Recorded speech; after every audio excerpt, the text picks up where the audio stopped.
Hello. Today, let's discuss Eleanor and Mary McLeod Bethune. As a small child, Mary Jane McLeod would routinely accompany her mother to deliver the white people's wash. Allowed into the white children's nursery, Mary would find amusement playing with their toys. In one instance, she curiously opened a book. Immediately, one of the white children snatched it from her, exclaiming, "Put that down! You can't read!" Mary thought, maybe the difference between white folks and colored is just this matter of reading and writing. At that moment, the seeds for a life of learning and teaching were planted. Unlike her parents and 16 siblings, Mary Jane McLeod was born free. Both her mother and father, Patsy and Samuel McLeod, had been enslaved on the McIntosh and McLeod plantations in Maysville, South Carolina, a country town in the midst of rice and cotton fields. After gaining her freedom, Patsy McLeod found herself still financially tied to her former master. She continued to work on the plantation until she saved enough to buy the home in which Mary was eventually born. All members of the family worked in the fields. Even Mary, who at the age of 9 could pick 250 pounds of cotton per day. But one day, a black missionary woman who was starting a school asked that the McLeod children attend. The family could only afford to send one. Mary was selected. She walked the 5 miles to and from the Maysville school and did her homework by candlelight. She took all the classes she possibly could and would teach her parents and siblings what she had learned during any free time. Tragedy struck when the family's only mule died. Suddenly, all hands were needed at home, and money grew even more scarce.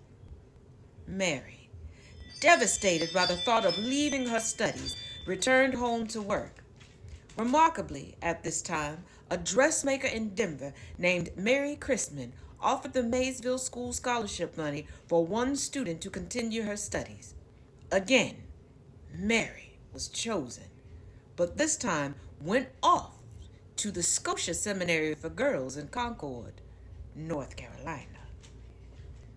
Mary's first ambition after graduating from Scotia was to be a missionary in Africa, but she turned instead towards studying at the Moody Bible Institute in Chicago when offered a scholarship there. After graduating in 1895, she taught in several mission schools in the South, where she met and married a fellow teacher, Albertus Bethune, in 1898. After separating in 1907, Mary was left alone to care for their young son. Part 2 will be in the comments.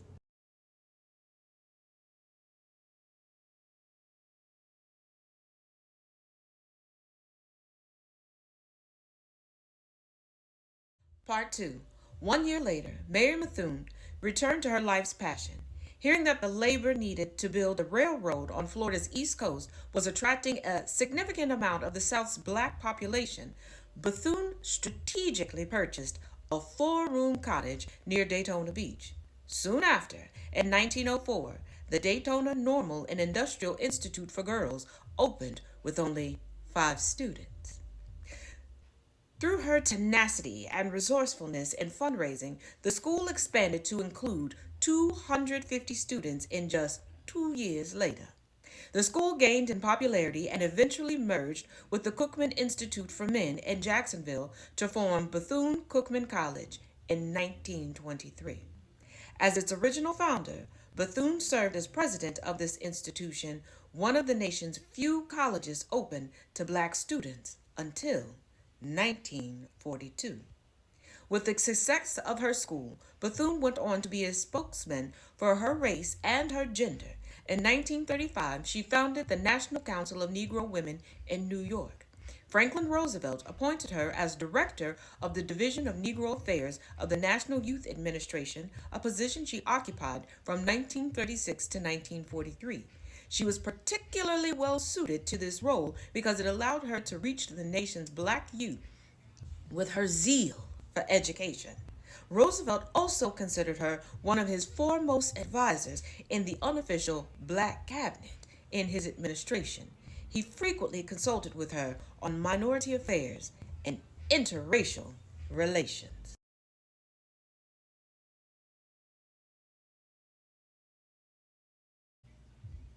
Though her awards and credits were many, she garnered significant criticism from both the white and black communities. Her very vocal nature and active lifestyle often place her in the public spotlight, defying segregation and the norms for both black people and women in America. She was targeted by extremist groups like the Ku Klux Klan and supporters of Senator Joseph McCarthy.